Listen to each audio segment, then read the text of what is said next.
এই যে আমার গুড়গুড়ি, এটা দিন রাত খালি ছুটোছুটি করে। এই হামাগুড়ি দিতে শিখেছে ছুটোছুটি, এখন তো পা পেয়েছে তবুও ছুটোছুটি করে।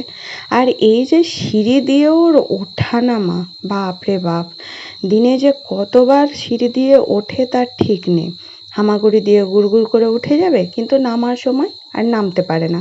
তখন ওর সমস্যা হয়, ওই ৩-৪ ধাপই নামবে, দিয়ে আবার ওপর দিকে উঠে যাবে, ভয়ে নামতে চায় না। আর আমাকে ওর পিছনেই ছুটোছুটি করতে হয়। আমি তো পুরো ক্লান্ত হয়ে যাই, কিন্তু ও ক্লান্ত হয় না। ঘেমে যাবে তবুও দেখি ক্লান্ত হয় না। আর যদি জোর করে নিচে নামিয়ে নিয়ে আসি তাহলে শুরু হয়ে যাবে ওর কাঁদা, কাঁদতে শুরু করবে, নইলে জোরে জোরে চিৎকার শুরু করে দেয়। তার জন্য ওকে নিচে নামিয়েও নিয়ে আসি না। আর এইভাবে রোজ উঠবে আর মনে হবে যেন বিশ্ব জয় করে নিয়েছে। আর এই যে মোড়াটা রয়েছে, এটাতে বসে থাকবে। প্রথম যখন বসিয়েছিলাম তখন ও কিন্তু ভয় পেয়ে গেছিল, ভয় পেত, বসে থাকতে চাইতো না। এখন ওর অভ্যেস হয়ে গেছে, এখন ও বসে থাকবে আর খালি ওই সিঁড়ি দিয়ে উঠে ওই মোড়াটায় বসবে। অবশ্য আমার পিছন পিছন ছাদেও চলে যায়। আর এই যে মোড়ায় বসার পর কেমন হা হা করে হাসছে, ও খুব খুশি আর কি সিঁড়ি দিয়ে উঠতে পেলে।